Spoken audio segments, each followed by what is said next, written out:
Hi, good morning. Have a wonderful and fruitful day.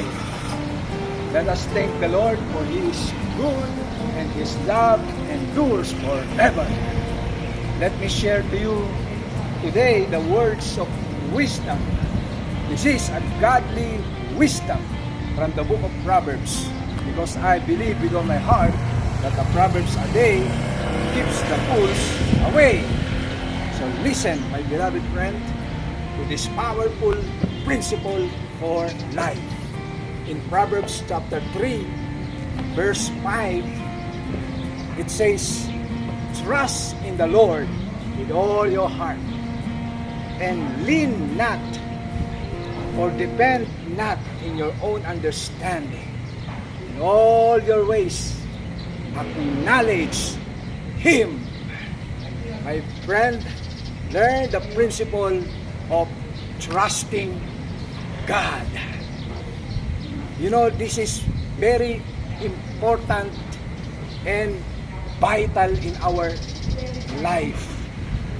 Because when you trust Him and His Word, you are not depending on your own way.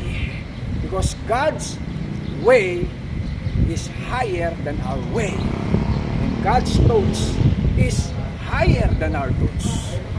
So learn to trust God. Because when the Word of God is, and believe that He is trustworthy and very reliable, so you will never go wrong.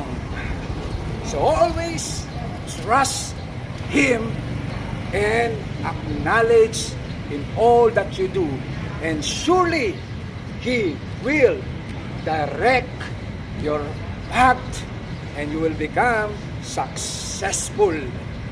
So that's a reminder, my friend. I declare shalom, shalom. God bless you more. Bye.